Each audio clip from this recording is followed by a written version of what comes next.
We are back once again this week, here to talk to you about what to do in your untimely demise, before you get there.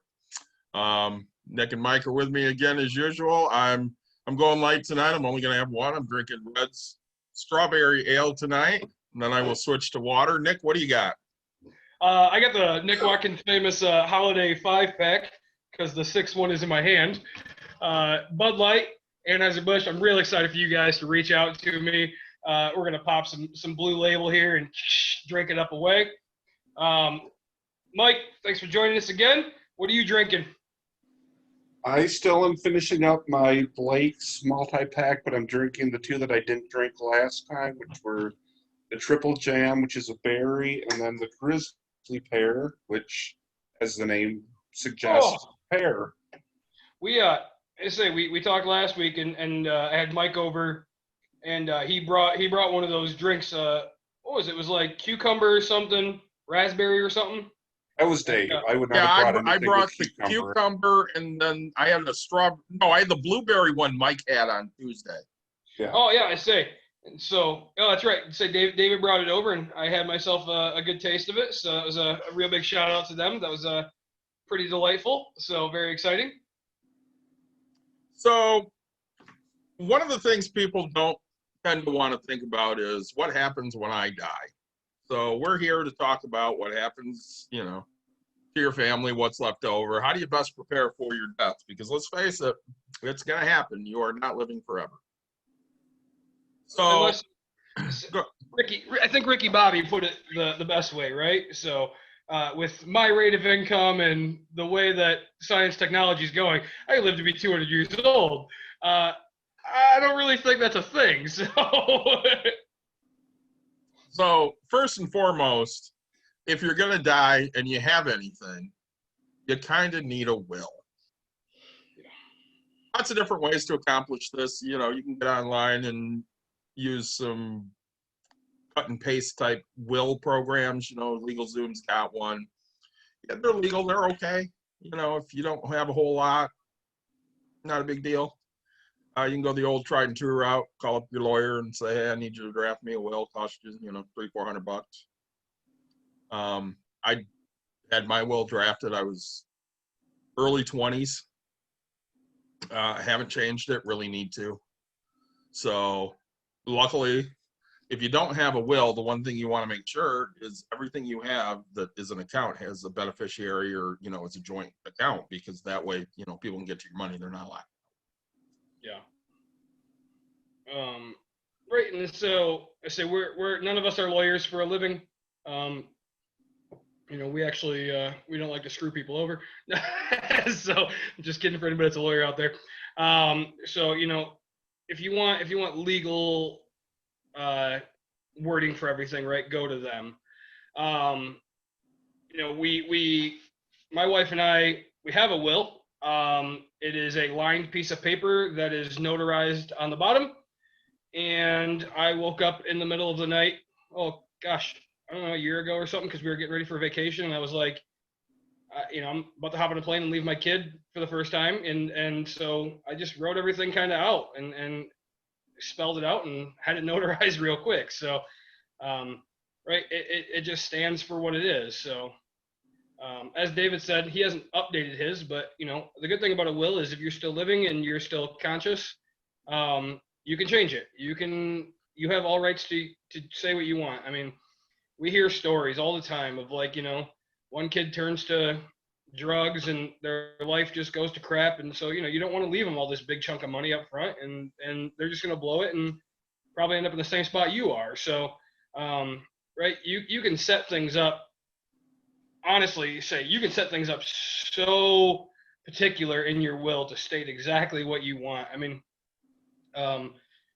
so right now, my daughter's 5, right? So it's different than David. And okay, so I have to figure out who my kid is going to.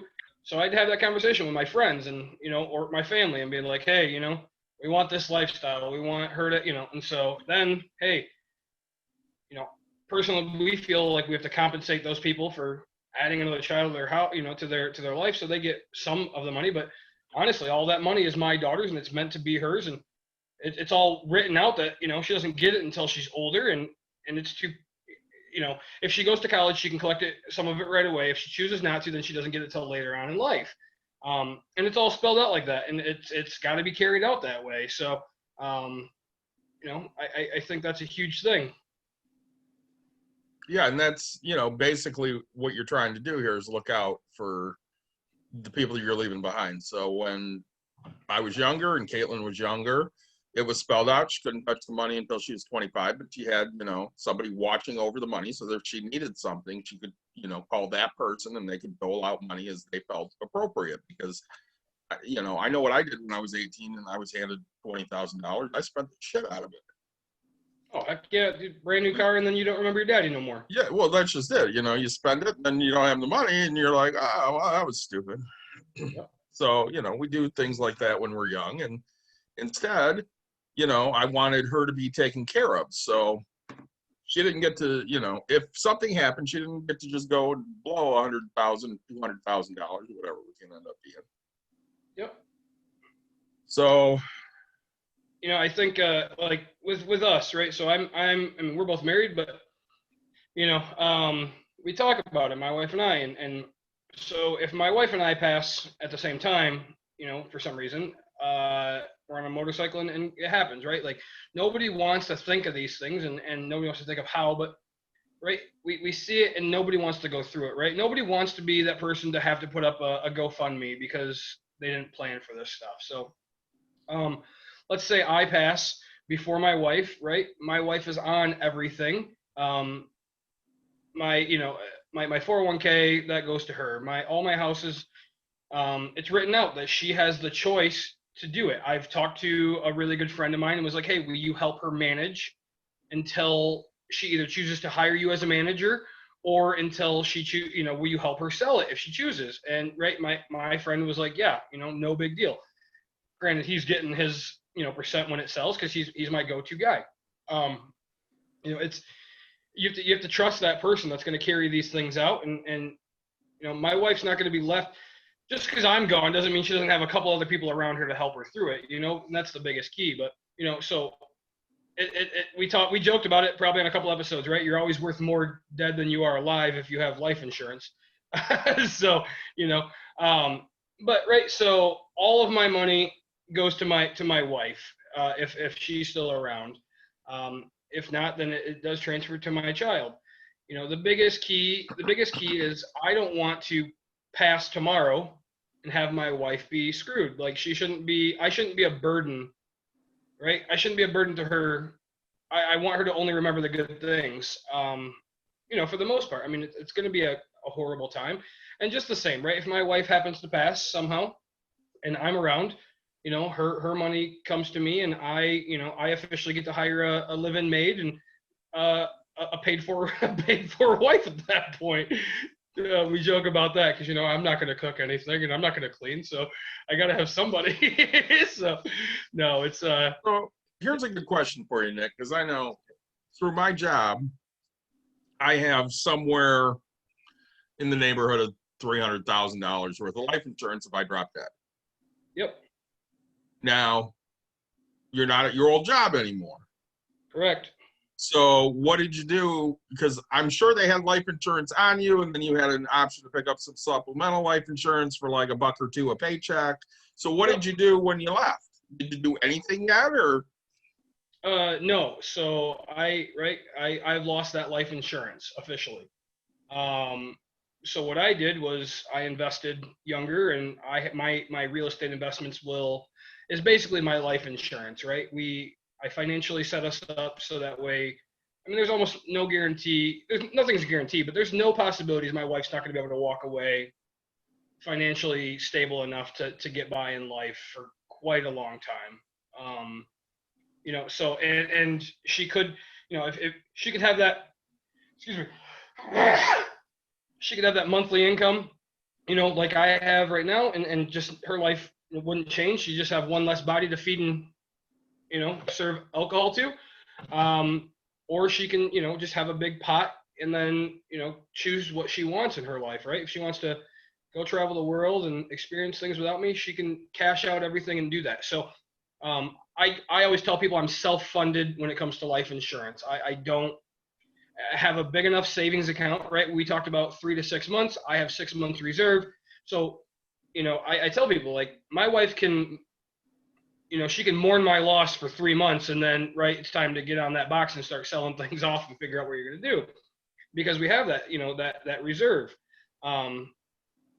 She's going to have to make some payments, and she knows all my passwords to everything. She can log in and get it taken care of. So when it comes to life insurance, I'm the first to admit I personally do not have any. I am self-insured. So. Well, and it's a good point, because when Dawn stopped working normal jobs, we're going to say normal jobs, and right before she got sick, I ended up taking out a $100,000 term and policy on her, because if something happened, I wanted to make sure I was covered. Yep. So I have 50,000 on her through my job. I have that 100 that I paid for. So if something happened to Dawn, I have 150,000. Now, took that out in 08, so it was for 20 years. I had, 7 years left on that?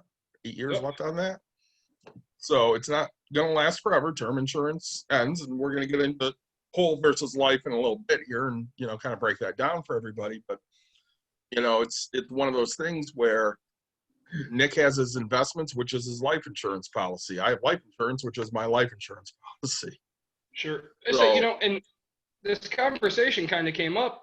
So my brother stopped by, who is a single guy, no kids, 5 years older than me, and he's like, "Hey man, I got my 401k and they need a beneficiary," and he's like, "I don't know what to do," and I was like, and so the idea, like, we all have different things going on in our life. I mean, some people are married, some people are single, some people, have kids, some don't. Like, so everybody's different. So I looked at him, I was like, "It's your money. What do you want to do with it?" Right? And he's like, "I don't care." I was like, "Dude, you can take your 401k and say," he's an electrician, right? And I was like, you can donate all that money to, let's call it a trade school or something, so that way you fund a college classes for however many kids, so that they learn a trade if you're passionate about that. He's like, "Oh, I really just want my car." My brother restores cars. Yeah, so he's got a Cutlass right now and a Monty that he's doing. And he's like, "Oh, I want them finished." I was like, "Dude, you can write that. Whoever gets a little bit of money, has to finish the cars." I was like, make sure that you write that down there. Hey, I was like, if you pick my daughter who's 5, she has to finish the car with this money and give all receipts to and then she'll drive it. And he goes, "Yeah, she has to drive it over my grave too." I was like, "Dude," I was like, "you could write that. Like, my brother and I ride motorcycles, and right, you can get it so you can get your ashes put into paint. You can, I was joking with him. I was like, "Hey, take your ashes, pour them into your gas tank. So the first time she fires it up and then jets it just the one time, once she's done finishing it, it blows the motor. So that way the car, like, you went down with your finished car."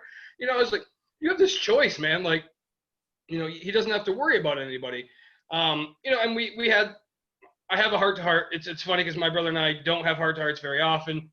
But I was like, the only advice I can give you is make sure you pick somebody who's responsible to manage that, right? Because you want somebody who's actually going to live out exactly what you wrote down. That's the biggest key is if you wrote it, you want whatever it is to happen to make sure it happens, right? Most people put a lawyer to read their will, and a lawyer guarantees that, hey, this person gets this. You see it in the movies all the time. "Oh, to my daughter, you get the dog. To my wife, you get a shopping spree for $10, and then to my girlfriend, you get the whole everything." And everybody's all mad, but it's written down. It's what has to happen, So, nobody likes to think about death, but it's better if you think about it early, so that way everybody else doesn't have to think about it for you. Well, I think one of the things you really need to look at is, who do I trust to actually, fulfill these wishes? I probably only have 2 or 3 people I would trust to, carry out whatever I'm looking for, that isn't my wife. You can shake your head no all you want, but you 2 are, the first 2 I think of. Mike, because of his superior intelligence. Yes, I said it, superior intelligence. And Nick, because, he just knows what to do with money. So I know that, anything that happens there, he's not going to be stupid.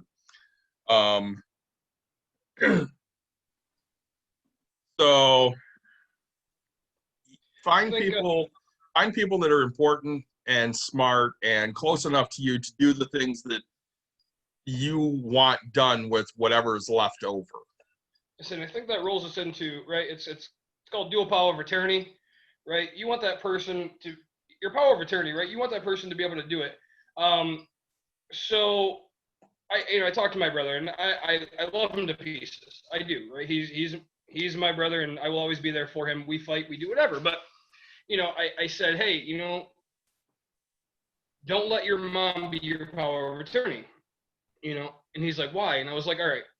So as a father, my wife's not going to be my power of attorney necessarily, like when it comes to medical, because do you know what it's like to be the person to say, pull the plug, right? You officially are the person that killed that person. Like, you made that choice. But, so like we have the conversation all the time, my wife and I and my brother, like, I was like, hey man, if you're on your deathbed, let's say you got into a motorcycle crash and you're brain dead, and they just say, hey, you're going to come out of it and you're not going to do anything. You're going to be a vegetable. And I go, and he just puts a gun and he goes, and I was like, exactly. You want to pass. Like, as a mother, as a father, right? Like, for me to pull it on my kid, I can't say I would do it, because my money would just be like, I believe she can get there and do it, right? But for him, it's like, I know that he doesn't want to live like that. So it takes somebody that really loves that person to say, hey man, it's time to go, and so, as a mother or a father, that's the hardest thing you ever want to do. So putting that into somebody else's hands who you still love and trust, I think that's, to me, it's a better option, because, right, they love you not as the person that gave birth, but as the person that, just cares about you and what you want in life. Well, and, Nick brings up good points. There's two different power of attorney. One is basically a financial power of attorney, and the other one is a medical power of attorney. So I can honestly say my medical power of attorney would be my wife. She knows if I'm a vegetable, there's no point in keeping me around. We've done it with all of our animals. Just let me go. If you have to shoot me, shoot me. I don't care, because I'm not there anymore.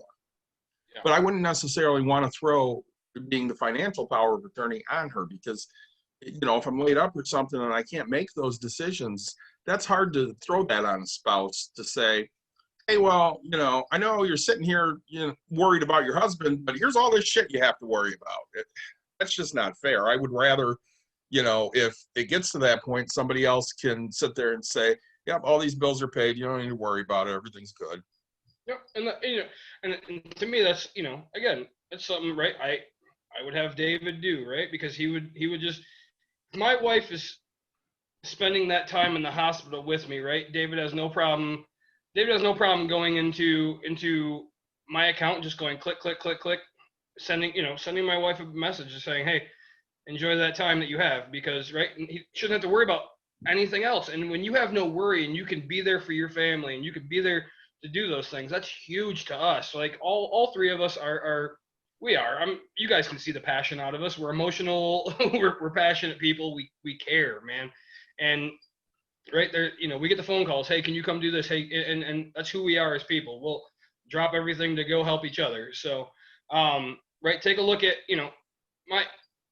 my sister probably doesn't watch this, but she's not the person that I would put as a financial person, right? I mean, that money would just be blown. It might barely pay off her credit card, where my mom looks at me and says, okay, hey, I trust that you'll make sure that your brother's taken care of, and your sister actually gets, her money slowly. She'll come to me and say, hey, I need $600 for tires, and I'll give it to her. She'll say, I need $1,000, and I'll ask what for, and she'll go, I'm going on vacation, and I'll say, hey, that was really nice talk, so like, I'll be that guy. And so it comes to that where my mom, we haven't talked. I think I'm actually her medical as well. But we joked about my sister, because she'd be like, "Oh, she'll just pull the plug, screw it." Like, she has no care about that, which my mom is okay with at that point of like, but so but she also knows that if there's any chance that I'll be the one to actually say no instead of right, because I'll use my pocket money to make sure that it happens. So Well, and you know, with my mom, I'm both. So, you yeah, know, I'm not well, you're going an to only get child, right? I am. Yeah. And I'm not going to get into a long story here, but in 2008, my mother blew herself up. If you want to know the story, message me elsewhere. So in 2008, my mother blew herself up. And I really didn't know what to do. She kind of just called me and said, hey, I blew myself up. Ambulance is here. Got to go by. And that was it. So I called my wife because I didn't know what to do. And she's like, you know what? I will handle this. You have practice tonight. Go to softball practice. It's no big thing. I will go and assess the situation. Once I know what's going on, I will let you know. You can come down. All right. So I went to practice. Mind you, I didn't really do anything at practice other than answer the phone that rang every 5 minutes because everybody wanted to know what was going on, and I knew nothing. Yeah. So she went and she handled everything that I really couldn't deal with at that time because I had so many other irons in the fire. And even when it was time to go down there, I went to the vehicle first to see, okay, what happened. And then I went to see my mother. So, you know, I had that. I had Dawn sitting there saying, you know what, I'm going to take care of this. Go do what you need to do. When you get here, everything will be taken care of. And it was. I got there. I didn't need to do anything other than spend time with my mother and figure out what the hell to do next. So, you know, I think, you know, it's just, to me, it's an honor more than it is a responsibility to me, right? Yeah. Right. Somebody's trusted me. So, you know, to us, right, trust is huge and our friendships are huge to each other. So that's a big thing. And, you know, our wives are a lot alike and the aspect of like, hey, I'll go take care of this because we don't know the whole thing. I mean, you know, we talked about wills. You can also put things into what's called a trust, right? So basically a trust, right? It makes sure we talked about so that your kids can't spend all the money. You hear of these trust fund babies, right? So one person gets control of this money and then they deal out little bits of money at a time. So that way, right, again, an 18-year-old doesn't just get, and there's people out there with millions, right? Like we are not multi-millionaires, you know, I mean, in the tens of 20 of thousands, right? Or even above. But there's people out there, right? You think of the Waltons, right? I mean, billionaires who leave their money. I mean, they leave billions. Now the kids have choices to do what they want. And so, right, there's people that just shell out small amounts of money. So that way, you know, basically you don't want to, we've all seen the lottery things. What happens to a lottery winner? They just take all that big lump sum and they buy they win $1 million. So they take home what 700,000 or whatever it is, and then they go buy a $600,000 house, and then they realize they don't have money to pay taxes for 2 years, and then they go buy a Lambo or whatever the heck, you know.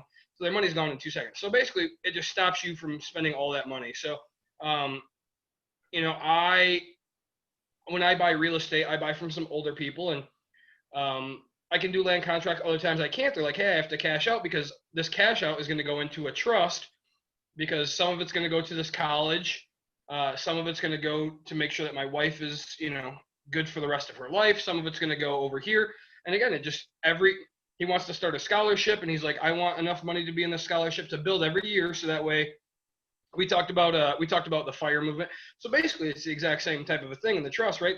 They put in, let's call it $100,000 and they're giving out $2,000 a year every year that's building interest. They never lose that $100,000. So for the rest of their life, they've impacted the world, one person for the rest, you know, for eternity, right? Because every time, basically that money's going out and it's still always there. That's a huge thing. I won a bowling scholarship as a kid.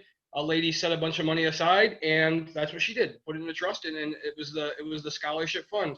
And it was a huge thing for me to win that money. She was my bowling coach when I originally started. And right, so but you know, she put that money there, so it's never going to change. If they make more, they can choose to raise the price up if they make more in the fund than they thought, right? And that's people's choice.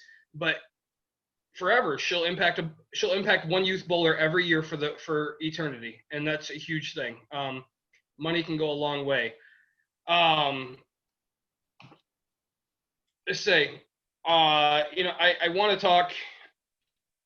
I'm gonna, David and I, Mike, you've lost loved ones, right? I mean, I just honestly, I was driving the other day and I realized I have one grandparent alive.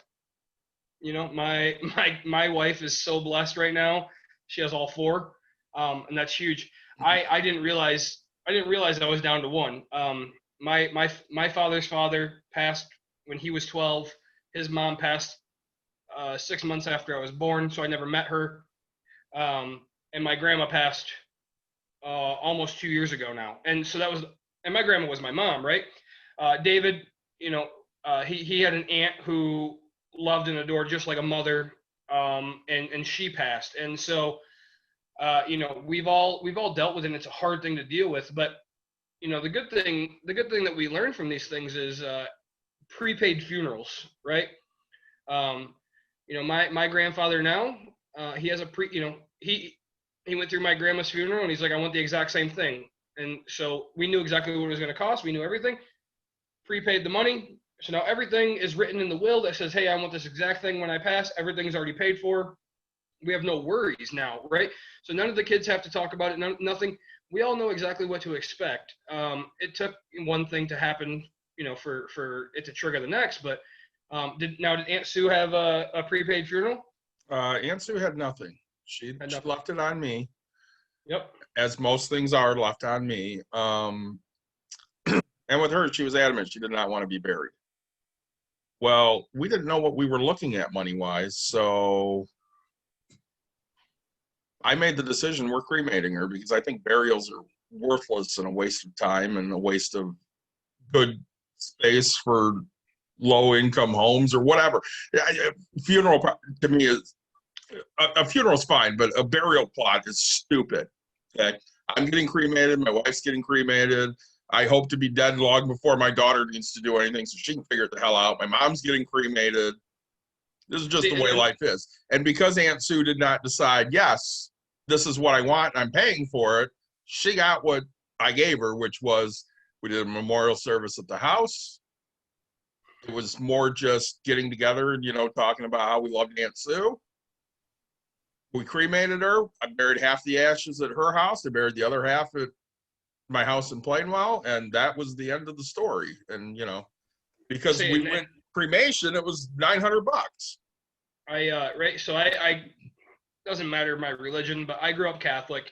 Right. So my family believes in burying the whole body. I know there's other religions that you can't be missing a piece of your body like at all. You have to be buried with every part of it. So right, there's religion, so my grandparents, they have a cemetery plot right next to their parents.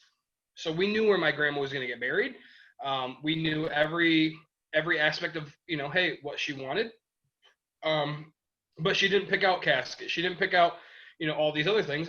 But we knew, hey, she wants to be kept whole. This is a personal part of me. My wife and I will not be buried. We are actually going to be cremated, and we're going to be turned. So first, we're gonna try to give our bodies to science, because my wife's in the medical field. Not just that, but like, we are firm believers that science, you can learn things, and if we get denied, then we're actually going to be put into cherry. You can get made into a tree. Yep. So my wife is actually going to be made into a sweet cherry tree, and I'm going to be turned into a sour cherry. There's two different types of cherries in this world, if people didn't know that. Two reasons. One, I'm a sour, and my wife is sweet as heck. And number two, the fun thing for all you kids out there, a sweet cherry has to be pollinated by a sour cherry to create. So forever we will always pollinate each other and bloom. So forever we will continue to pollinate the world.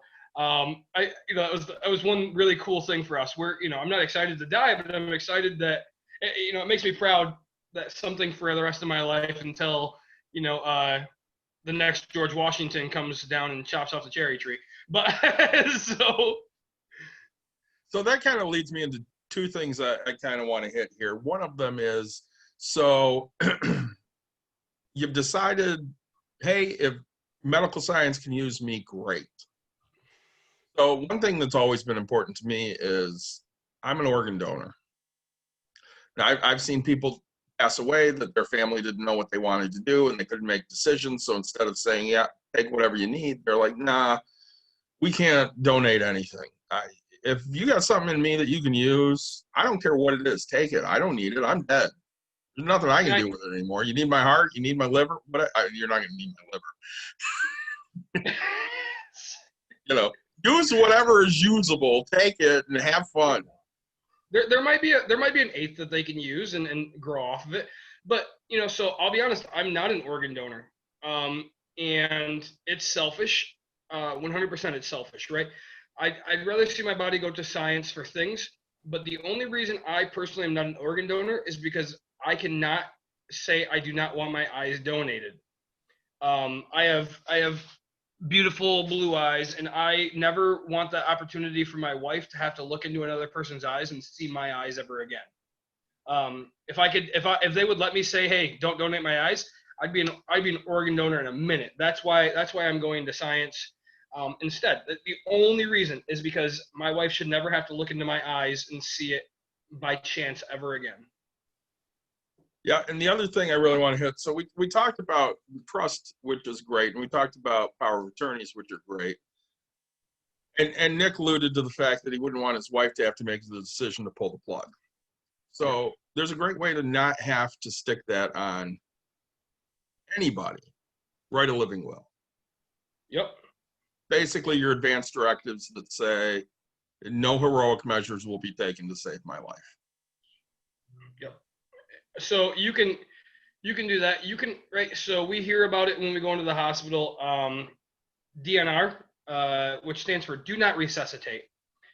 So let's say you have a heart attack and they could do CPR to save you. We know that after a stroke or a heart attack, right, you have chances that your life's not going to be the same. So you have the choice to say, hey, I don't want to take that chance. Whether it's 50-50, whether it's, whatever, you can say, hey, I don't want to be resuscitated. I don't want to come back to life. I don't want the opportunity. Things change with that aspect because, here's a family story again. My aunt is a DNR, do not resuscitate. She had blood clots and it could go to her brain. When you're a DNR, you're not allowed to get oxygen.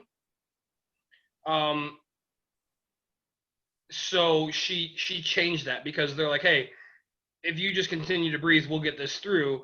And she had like a 90% success rate. So at that point, the doctors asked her, and she's like, yeah, but they also had to talk to my uncle, who is her power of attorney, and say, hey, does she really want this? And when they say there's a 90% success rate of if she has oxygen, when oxygen gets into the blood, right, it thins it out. And so they're like, all right, you know what? You can change it whenever you want. So right there, always remember that, right? Figure out what you want, and things can be changed if she was coherent, she was everything. It's just a blood clot that could transfer, and when a blood clot gets into the brain, you could stroke out.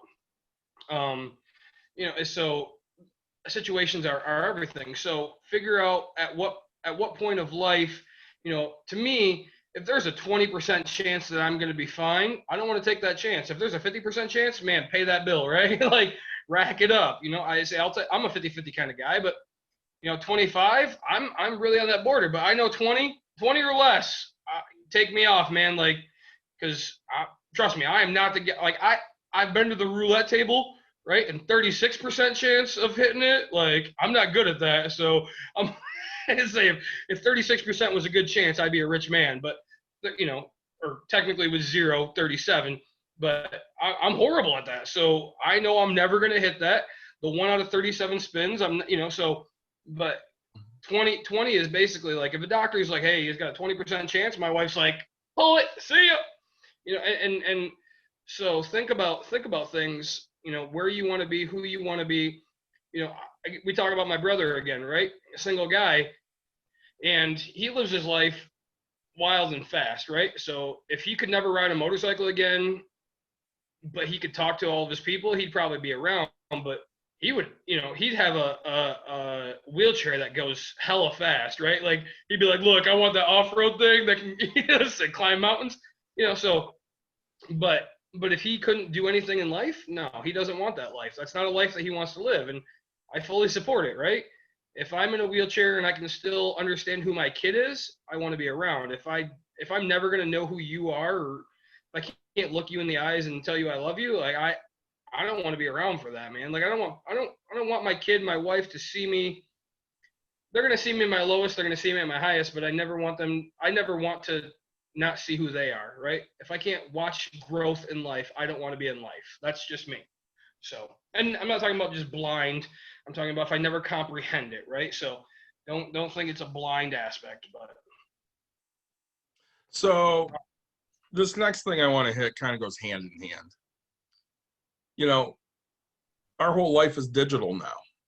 So securing your digital life is important. And in doing that, you also need some kind of master document that whoever's left can go and get into things. So, for example, my aunt passes away, it's time to do her taxes, and they need to send an email to verify the account. I don't know what her email password is. It wasn't her normal password to everything, so I can't get into the email. My mother has no idea. She ends up calling the company. It took like 2 hours to unlock the account so that we could just file taxes. yep. And it's something that she never would have thought about. We honestly didn't think about. But you have to at least leave everything so that people can get into whatever they need to get into, whether it's your email or your bank accounts or your health insurance, everything. I have a protected spreadsheet that has every password anybody could need, and several that nobody will ever need. Say that again. Say that again. What you have? You have a what? I have a protected spreadsheet, Which means what? which means nobody can just break into it. Okay. You can't just click on the spreadsheet and it pops up. Correct. Okay, so people that know, protected means it's usually password protected, or I mean now with technology, right? Face, finger, anything like that. So right, you can get this to where it's code protected, so that because you don't want everybody knowing your passwords in this world. That's why every job in the world. I mean, when I had a real job, it was the worst day of my freaking life every 30 days to sit here and try to think of a new password. I'm like, 2, right? And then they make it 8 digits long, and I'm like, I can't come up with 2 digits, right? Like, so, Mike, I mean, how many passwords do you have on a constant that you have to change? I mean, a lot, right? David, I mean, so, and you're in there, you're in your thing and you're updating it and trying to make sure that these passwords are your passwords, which get into things, are protected by a password, which is, it's so you guys, it really is important to, my cell phone company, right? When I called, they're like, hey, what's your PIN? My wife tried calling one time and she's like, hey, I don't know your PIN. I'm like, oh, that makes sense. And then they're like, hey, what's the, you always answer these questions like, what's your favorite food? What's your mother's maiden name? What's your favorite sports team? Which for me, everybody should know is the Tigers. Okay. So just so we're clear, I am not with these Cubs fans. No, I say, so there's all these questions that you can ask. And so, right. But so now you think about it, right? And I want to be clear with everybody here. When you think about it, how frustrating it is, or it was for David to get into this. So not only is he mourning the loss of his aunt, now he's just pissed off because these people are disrespecting the fact that he wants to sit here and cry, or just however he wants to emotionally. It could be anger, it could be anything, right? We all go through stages of how we handle things. But like, he can't just handle it because somebody didn't leave him set up to just handle this thing. I know when my grandma passed, right? It was, all right, hey, I have to get, my grandma did everything for my grandfather, right? And now it's like, okay, hey, you have to pick your own clothes for the first time in your life, right? Like you have to, This is called getting dressed, right? Like my wife does it. I'm not gonna lie to you guys. Every morning, and she does it for my daughter. I love my wife. But every morning we get up, we take our shower, and my clothes are sitting right here, and my daughter's clothes for school are sitting right here. She sets our clothes out. If my wife passes, like I I don't know what the hell I'm gonna do. Like what I don't know what to wear today. I coordinate on certain days because, and my wife can tell when I dress myself. Hey, Caitlin. Hi. Everybody. Hi, Kaylin. David's daughter, Caitlin, right there. YouTube famous. But right. So just make it easy.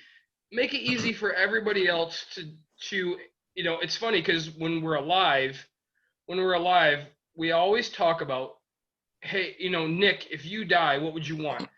I want everybody to gather at my house. I want everybody to gather in a hall, and I want you all to chug an entire thing of a keg of beer. I want you to throw the biggest party. I want you to do things as big as Nick would do. I want you guys to go out the way Nick would go out. Like, heck yeah.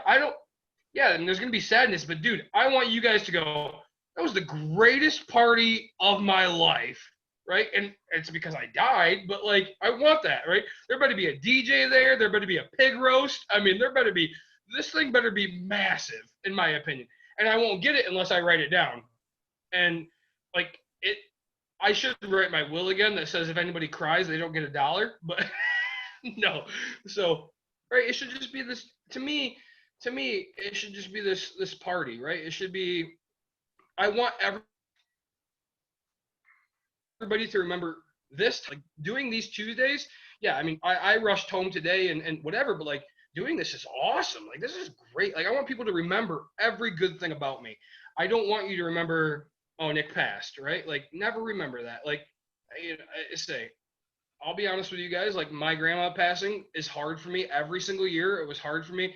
I probably called David, on her death anniversary, and it was like, hey, I'm pretty drunk. I'm going to need a ride, right? But like, some of the best times I have, my grandma would show up to a random thing. So my grandparents don't drink. They're not big drinkers, but I've seen my grandma drink a beer a year.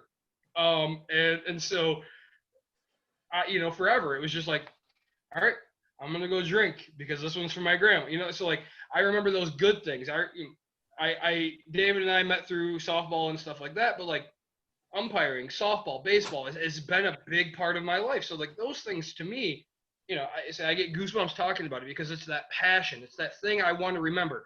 I don't want to remember that moment I was holding my grandma's hand while she's, and it's the hardest thing in the world that you'll see. So, really, the more you do now while you're alive, the better it is for everyone when you pass. And that's what this whole episode is about, is trying to teach everybody that, man, it's so much easier for every last person if you just take some steps. Before we hopped on here live, one of the first words, Mike said he was joining. Mike, why are you joining? I need to figure all this out. I haven't done any of it yet. Right. So, and to be honest, like, as I said, when I wrote my will, it was literally, I woke up out of the dead of sleep, and I will remember it for the rest of my life. I woke up out of the dead of sleep and said, wow, I need to get my crap together. Like, I need to write this down because you know what? I've talked about it, but talking doesn't mean anything unless it's written down. So it was like, hey, this, right? And so it's clear. Like, I have a fireproof safe. It's just in there, and somebody's gonna open it up and go, oh crap, we know exactly what he wants, right? Like, I mean, granted, it's gonna be chicken scratch handwriting, and people will figure it out. And oh, I think that looks like David. David gets all my money. No, so, but I was talking to a friend the other day, and he had brought up going out and shooting because he just bought a gun. And I said, yeah, we should do that. I haven't been shooting since. I said I haven't been shooting since 2015, and he goes, "What do you mean?" Last time I shot was with Nick and my wife and my aunt. Yeah. And the image was vivid in my mind. You had a 40 or a 45, Nick? I have a 45 ACP 1911. So my aunt saw this gun, which was about 2 times bigger than she was. Yeah. And 35 pounds soaking wet. decided she had to shoot it. So Nick literally got behind her like Johnny Bench with his hands out, ready to catch her in case it blew her on her ass. Yeah. And the picture of her standing there shooting with Nick standing behind her, that will be in my mind until I either lose my mind or drop dead. Let's say, if this was Aunt Sue, okay, so like, let's imagine this. And she literally was bent like this. And she's supposed to go, but she was bent so far back, and I'm waiting for this thing because I mean I'm a big guy, and that thing will give you some kick. No, and it's a lasting memory for me, right? We still love it every time it comes up, every time we share it, and those are the memories that we want, right? Like Right. those are the biggest things, and she when we say 35 pounds soaking wet, we really mean it. I gave her a 12 gauge shotgun. She couldn't lift it so high, right? She's like, no, that's good. But man, she can hold a 45, and 45 is what 11 inches long, and she's trying to manhandle this thing. Go boom! And let's say your wife's slow-mo or your wife's picture where it actually has the explosion coming out of it. That's one of my favorites. And we have step-by-step of her just back bending, just what a great memory. So one of the other we had touched on life insurance. Yeah. And it depends on who you talk to on whether whole is better than term or term is better than whole. And both of them have advantages and disadvantages. So I kind of wanted to get into that because, that's important. If you need to set your family up and you need insurance, you kind of got to know what you're talking about. So my aunt had whole life insurance. She was still working, so she still had insurance through her company. My mother is not working and she has a whole life insurance policy. I have one whole life insurance policy. I think it's worth $5,000. My mother took it out on me when I was a kid. She pays the premium every year. I pay no attention to it. I took the term policy out on my wife when, right before she got sick, just in case. So I kind of have a little bit of background with each one of them. Nick said his life insurance at this point is the investment properties. I assume Courtney has some kind of life insurance through work. She does, yeah. So, that's the difference between the two of us is, right? Like, yes, my wife gets everything of the properties, but theoretically, my business is my job. So by her passing, I literally I have my job and I have no second income or, and so I don't have that. So my wife does have life insurance because heaven forbid she passes. Well, I have to be set up in that same way that I'm going to set her up. So she does have life insurance, right? And she has work and she has term life insurance, right? So, because my investments are not fully paid and fully funded by myself, I still need to get by until that moment happens when everything is complete. So, right, we have everything set to where, hey, all right, I'm going to pay everything off in X amount of years. So we need that point to where, okay, you know what, let's cover us just in case this happens, and I'll be able to survive until I actually get that second income of paid offness, right? So, and that's the thing. Like we're the same couple, we're the same everything, but me passing is the better because she just gets all this, but her passing is horrible. It would. I mean, besides losing my wife, it would devastate me. But like, I would lose all that thing I'm so used to, and she pays for whatever utilities, she pays for whatever bills, and so I would have to come up with that. And now, mind you, being jobless, or I can go get a job, but then I don't have the coverage for my daughter that I had. I don't have that person watching. I have to pay for babysitting. There's so many more bills that I'm not used to, because I had that second income paying for these things. So, right. So, we choose term. I don't do whole life. It's usually more money. I can probably invest a lot faster than what I can get whole life for. To me, it's a scam. Everybody's favorite person, Dave Ramsey. It's a scam. So when we look at whole life, that's one of the drawbacks to the whole life is it's way more complex. And if you're investing, you can probably do better long term than you can with a whole life policy. I have a whole life policy on Caitlin. I did the Gerber grow up plan. You can do it until they're 13. I bought it when she was 12. Yep.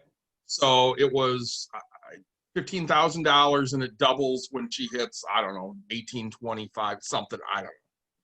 I think it's 18 because I had it for Emerson for a year and then I canceled it. So, well, I did the math and I'm like, okay, if something happened to her, let's say she dies when she's 80, but she has kids. I only spent about, we're going to say 10,500 because I like even numbers. Paying for the premium for this policy, it's going to pay 30, so she's still ahead about 20,000. Could I have done better in 70 years with that 20,000? Absolutely, I could have. But back then, I wanted her to be covered. Yeah. Well, and say, I tell everybody, right? So I have a friend. Her and I were talking, and she has whole life on her kids, and she's like, but I don't do 401k. I don't do this, and I'm like, I'm not mad at you in any way, shape, or form. Like, you're making some type of an investment, so like, I'm not going to be mad at you people that are understanding that. Hey, like, I can't afford $20 because I put 25 a week, whatever, for my kid, blah blah blah. But like, if you can't afford to, but you can afford, let's say let's say you get a bonus once a year. And David, what did you pay? Like $238 or something like that? I think is what my 216. Mine for Caitlin was 155.74. Sure. Let's say, and so right, and that's just once a year, just a flat payment. Yep. And so right, and it gave you $30,000 worth of coverage. And so right, to me, I did it because, gosh, I had my daughter 5 years ago, and so it kind of, and then I like 6 months in, I found Betterment, and I was like, I started doing math, and I was like, oh, I could totally out earn this. Like, I'll take the risk that if she passes here, I lost money, but at this point, I'll gain money.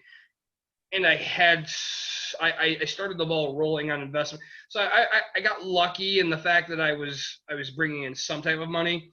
But like people that aren't you and I that invest and stuff like that, like I'm never going to be mad at anybody that's like, hey, I covered my kids, because you know what?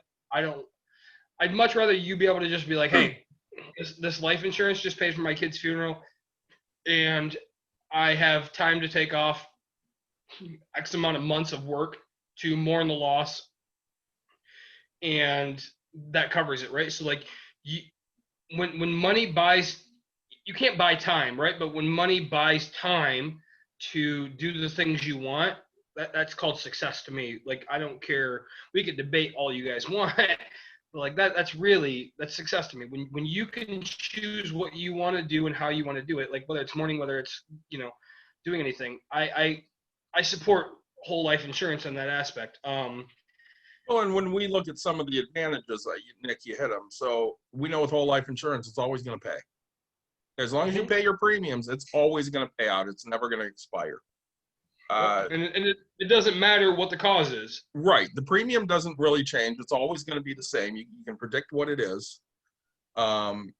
It's thought of as an asset. Yeah. So it also is building cash value. So you know that you own a specific thing that is going to be worth X number of dollars on a date in the future. So that's an asset. Yep. There are times that you can take whatever cash value you've built up and actually start paying the premiums. My mother's done that with her life insurance for, I don't know, the last 5 years. And there are obviously tax advantages. The problem is it is more expensive. So you're paying more for that whole life policy than you will a term life policy. Now, sure. And the younger you start it, the cheaper it is. So Correct. Caitlin's is cheap because she started young. yep. I'm paying less a year for hers than what I'm paying for Dawn's, but I also get, almost 3 times the coverage on Dawn's. Dawn's his whole life. Dawn's is term. Term, right? So term. When we say term, right, it's usually split up between 10 years, 20 years, 30 years, and then you go to whole life at that point, Yep. right? So, yes, it costs more, but he's covered.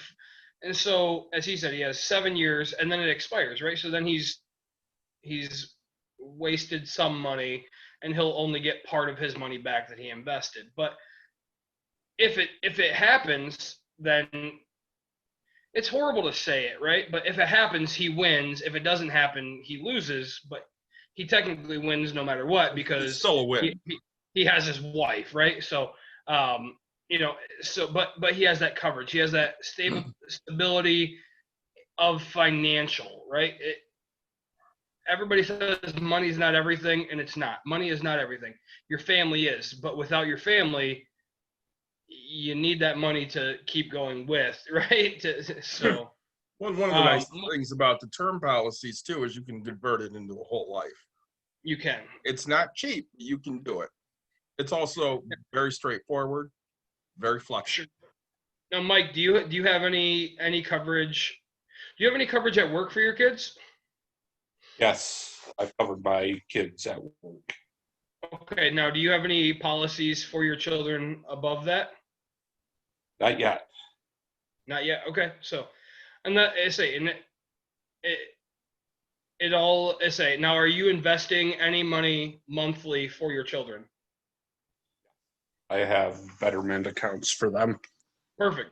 Right. So he's taking and self-funding that financially himself. So to me, it's the exact same thing, theoretically, right? So basically you can self-fund it. So right, if you're throwing, what do you say, David?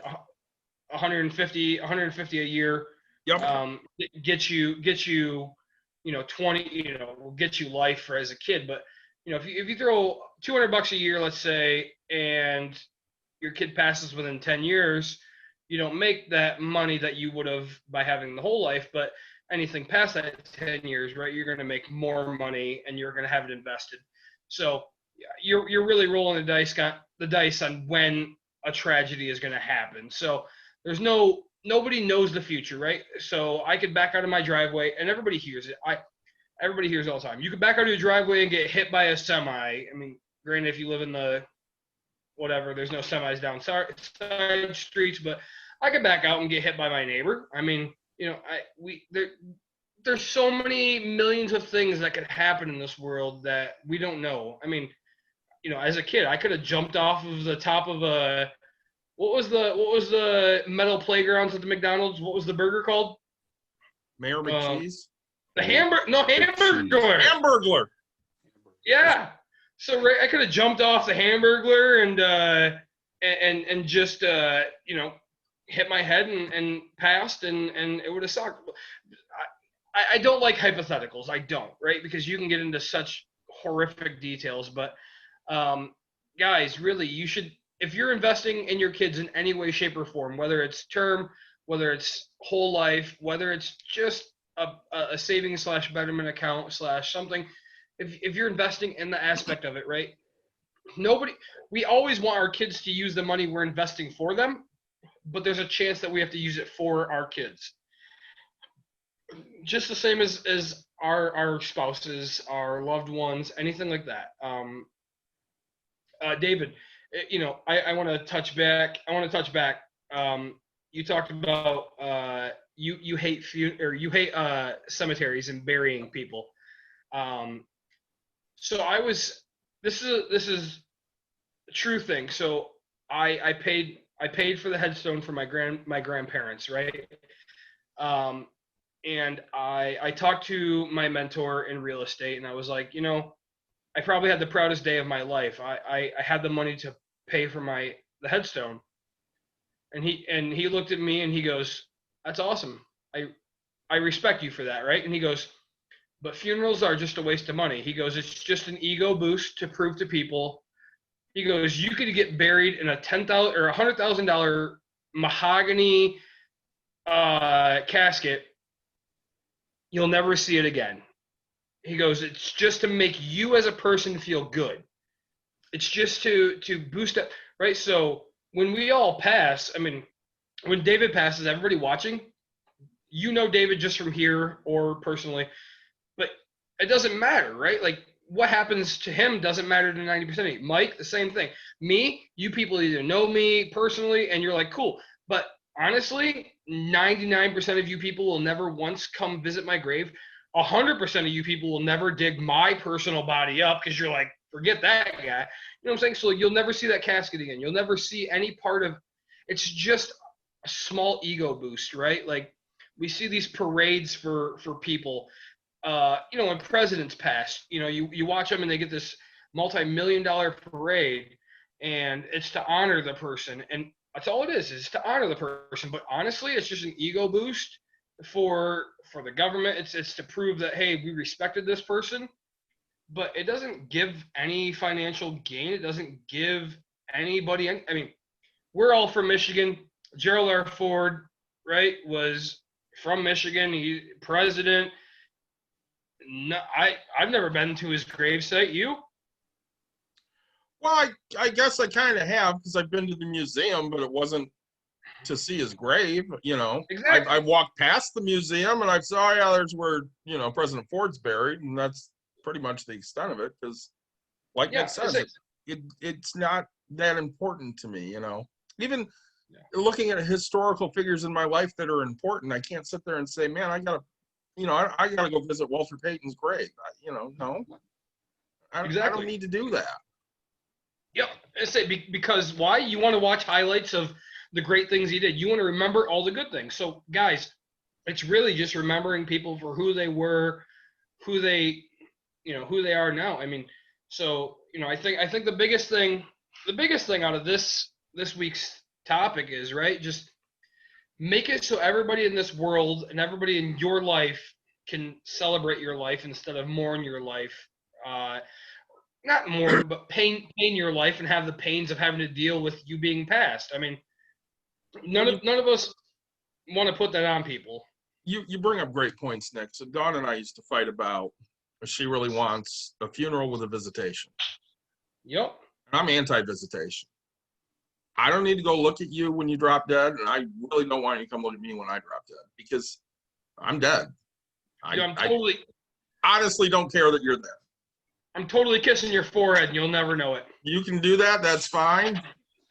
But I don't want, somebody that means something to me to sit there and go, hey, the way I remember this person is lying in a casket.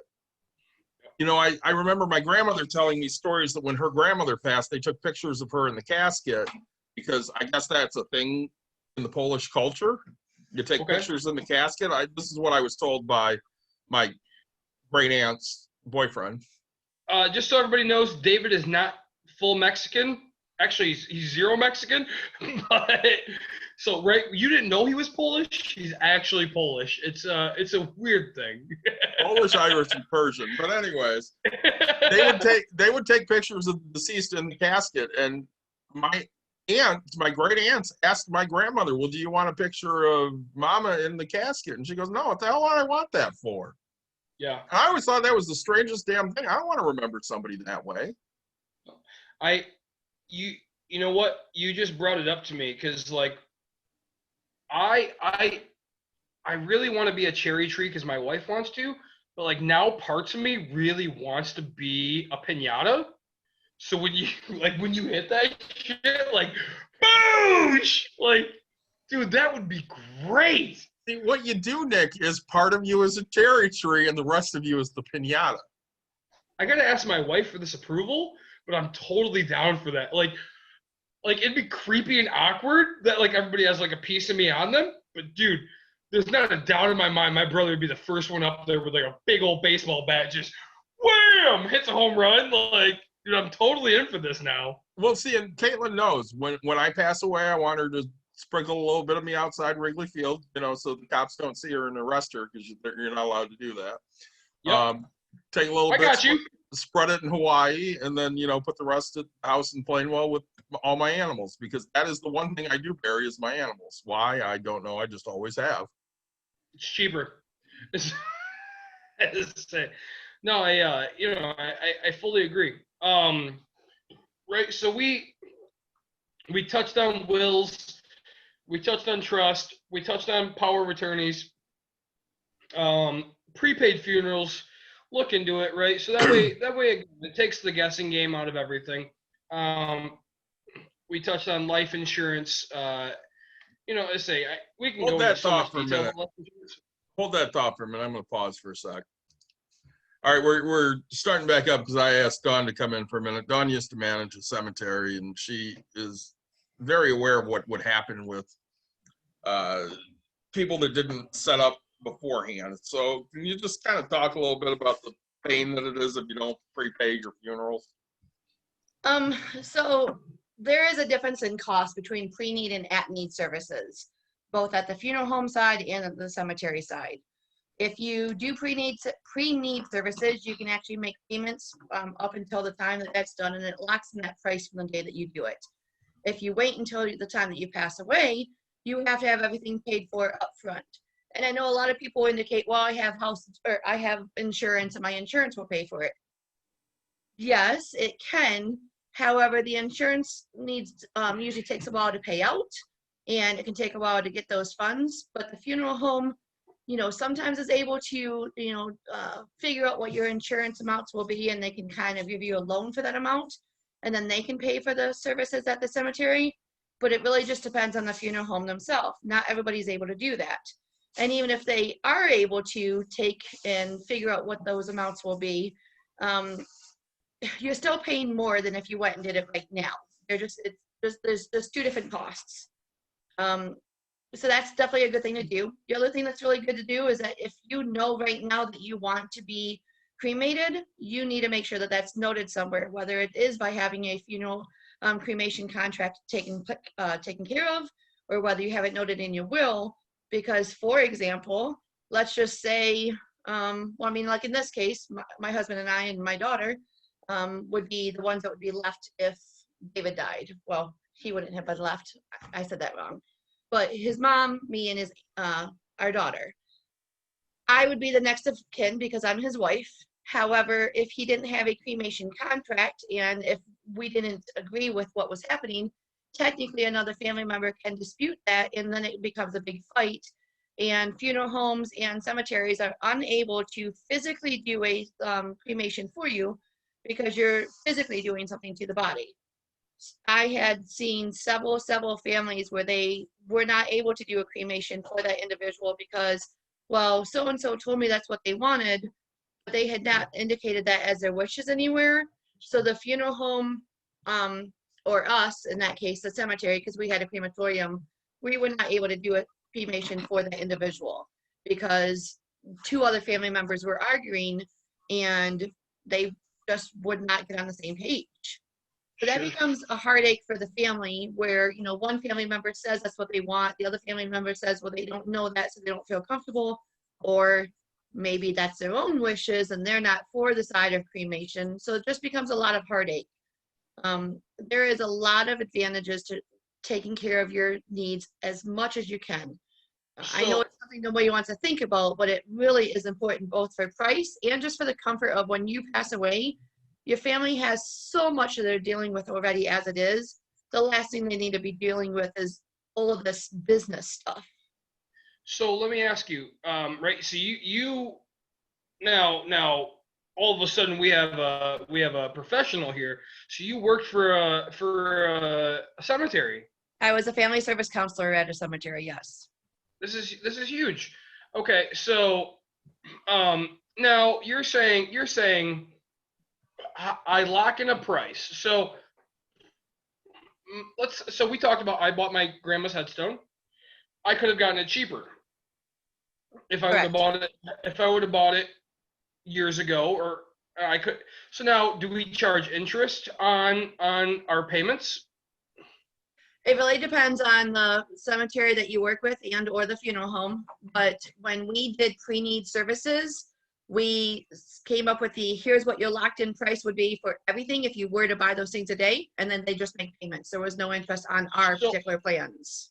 Can you give me, Mike, and the viewers an example? So, I mean, like, what kind of numbers are we talking about? So, A lot. let's use my grandma. Okay, so, she passed. We paid 10,000, plus I paid 3,500 for a headstone for 2.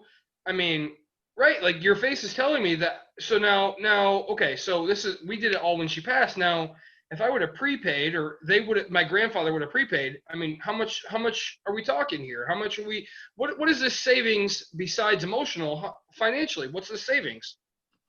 So the 10,000, was that for the funeral arrangements? Like the casket, the service itself? What did that 10,000 for? Yep. Let's just call it everything. Every part of the casket, the funeral, the hosting, the 2 visitations, or the 1, whatever it was.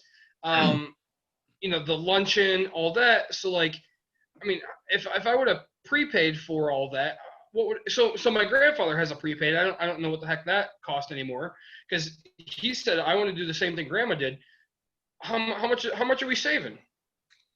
Well, some of that is relative, depending on when it is that you die versus when you bought it. Because of course, if you buy it now and you die 5 years from now, those prices are going to be a lot different. But the nice thing about pre-needed services are, they're good for, well, they're still that 30-day, because you don't want to come in and lie to them, and like if you know that you're terminal. But once you've survived 30 days past your contract of your pre-need services, there is probably anywhere from, let's talk the headstone. You said it was $3,500. I could have sold you the granite, the base, and the bronze, depending on what standard size you were going for, probably for $2,200. If you were going to go, if you were going to go monument or bench, a bench pre-need was probably $6,000 to $8,000, and I could have sold you a pre-need one at $3,000 to $4,000. There's huge differences between doing it pre-need and at need.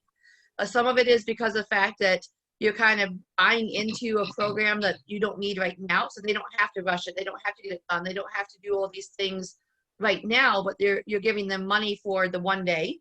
And it is it's just, there's a lot of advantage to it. We had families come in where mom and dad had done pre-need services 20 years prior to the mom and dad passing, or mom or dad, because they didn't die at the same time necessarily. And we would compare, like, hey, this is what mom and dad spent 20 years ago, and their service is 100% taken care of. Here's what it would have cost you today. That's a 33% discount, basically. Yeah, so there's huge differences. And now, okay, and you talked about payments. So, right, so let's say I locked you in for so I paid 35.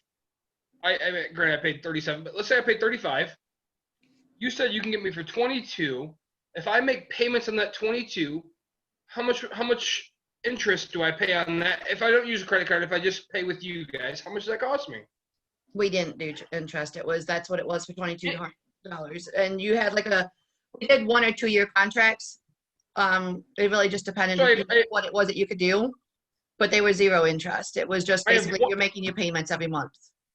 So everybody watching, right? So this is huge. Like, we have literally a professional that's actually dealt with this. Like, you guys, if you don't plan to die tomorrow, and you plan to die later in life, like, if you know what you want, if you know all this, write your will, write your living will, like, write it all out, prepay for all of this, because you're going to get a 33% discount. I can't invest for 33% gain. I've done flips, whatever, but, like, dude, 33% is huge money. We're a financial podcast. This is what we do. 33%, 0. So that is huge. Mm-hmm. That is so, and because, trust me, because me being the person I am, I called a bunch of tombstone places trying to figure out if I can get exactly what I wanted, and I couldn't, because when my grandma passed, they're like, hey, we have to get it in before it freezes and stuff like that. So, right, things you should know if you're in the upper half of the U.S. where it freezes, the ground freezes, they can't put tombstones out. Yeah, they probably did a temporary marker. We got it in right beforehand Okay. because what was it? Almost 2 years ago. It lasted pretty long for a thaw. So we were fortunate at that. But no, that's awesome. I didn't know that. Like, so, like, my wife and I, honestly, I'll look into prepaid of buying my cherry tree way ahead of time because, I mean, and my piñata, I don't know what I want yet. Like, I'll probably say, like, because right now, what is it, like, My Little Pony's huge, and my daughter's into LOLs, but, like, when the time comes, I'm gonna be like, look, I'm gonna need this piñata, whatever is, like, really popular, and people hit. Let's be honest. All right, Anheuser-Busch, if you guys sponsor us, I promise you I'll put 1/5 of my ashes in a Bud Light piñata, and 1/5 of my body is gonna go all over the place. All right, so this is a promise. I'm officially making this a thing. So without asking my wife.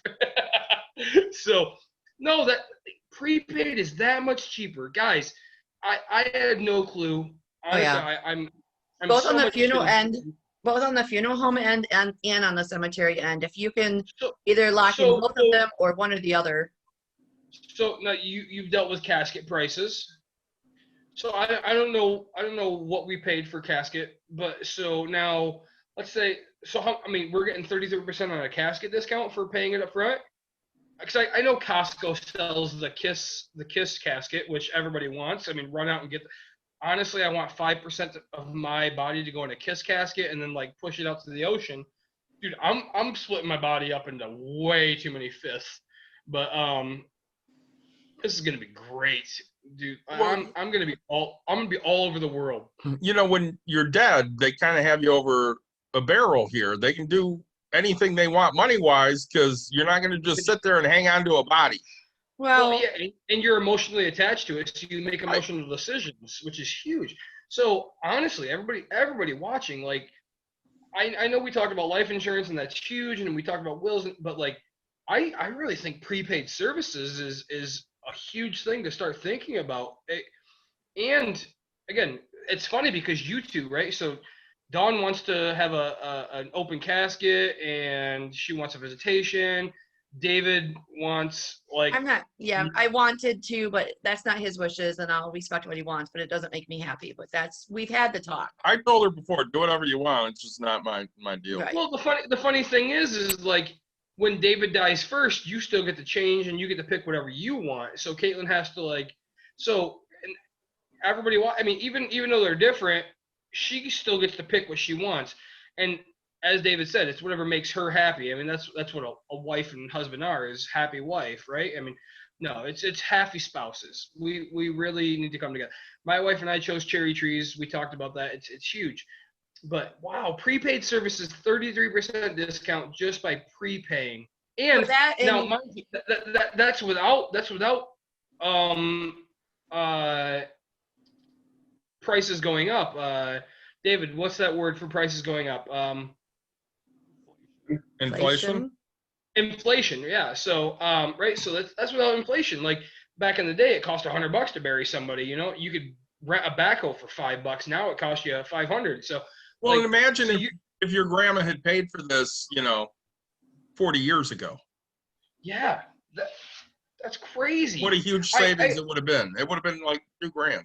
well, and oftentimes, and I can't speak for every cemetery because, of course, I only managed one, but the opening and closing costs at our cemetery on the weekend were significantly higher than if they did it during the week. Not that you can predict when you're going to die.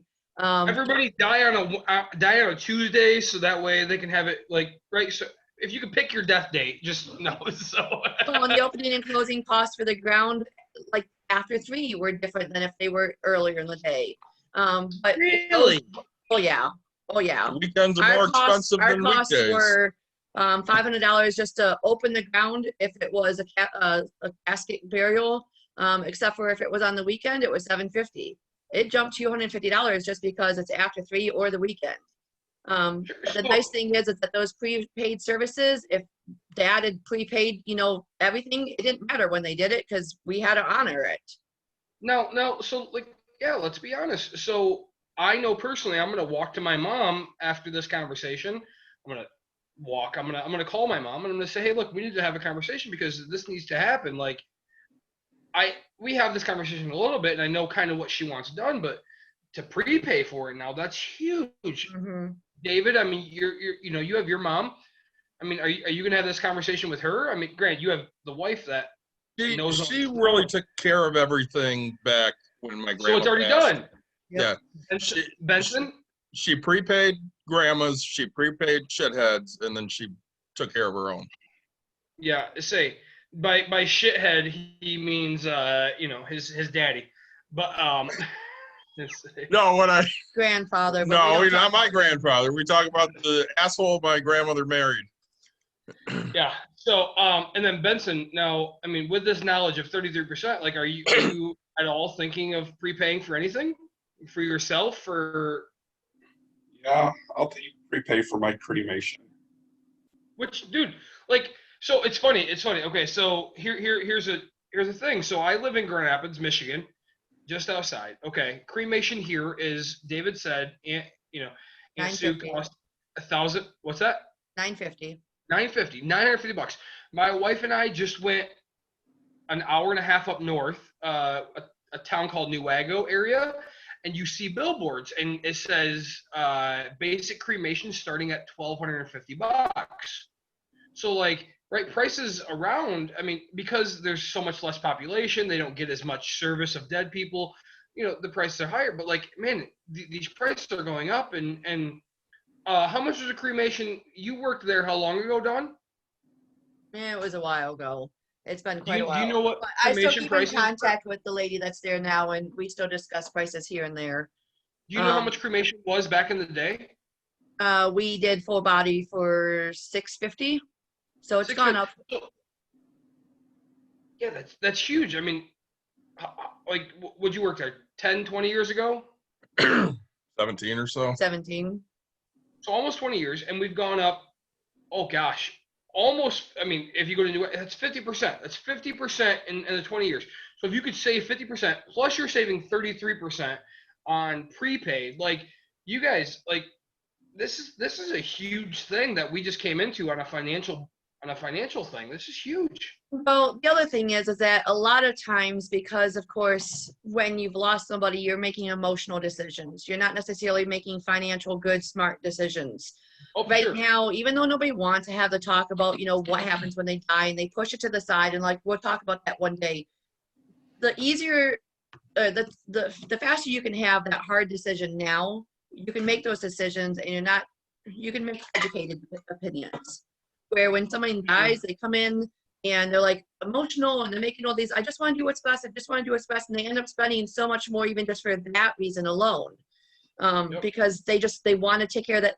They want to show their love by making sure they do the best. No, Whereas if everything's taken care of and all they have to do is maybe figure out like a color scheme or a time or like the small things, then they're not making emotional decisions that way too.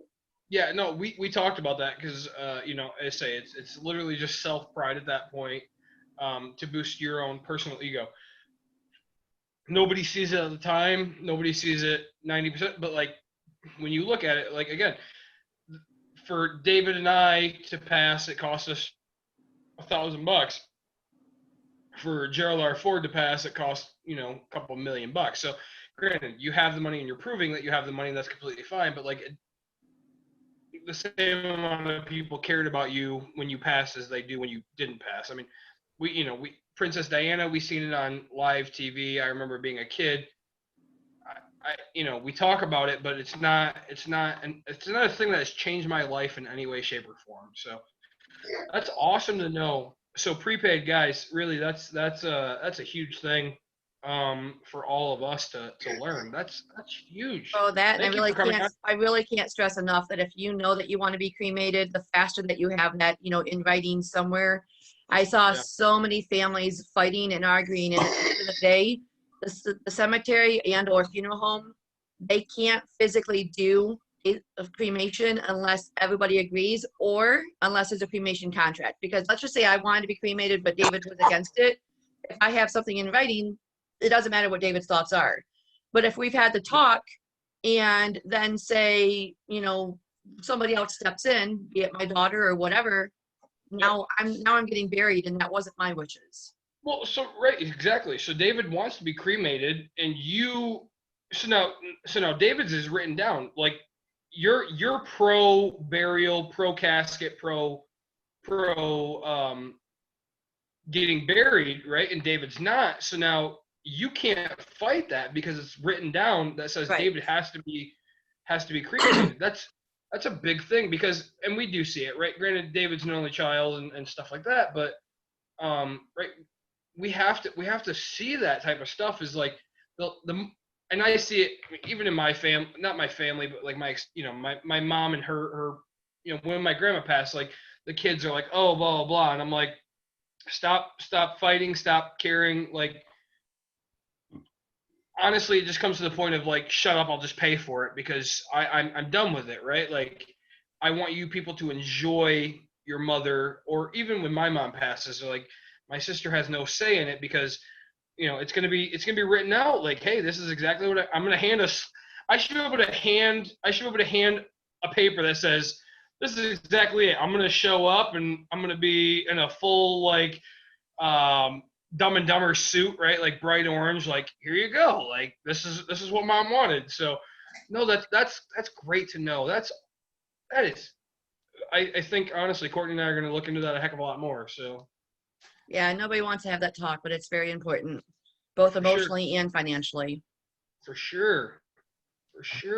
Yeah, that's why I called Dawn, and I thought that would be a little nice. Did you talk about organ donation as well? Yeah, we did. Okay. Oh yeah. So I thought she could add some nice insight there as far as pre-need and at-need goes. Oh, dude, financially, like that is huge for every one of our listeners. I mean, it took a little bit longer to get to, but like, guys, that's probably the biggest key right there. I'm not gonna lie to you, like that is on a financial thing. Like, have that conversation with your parents if they're older, even when they're younger. Like, Benson, start writing it down because man, like prepay, like if you can make that payment now, I mean, work with these companies and be like, hey, I'm not looking to die, but you know what? Let's start making these payments. I mean, I'm all about this. This is huge.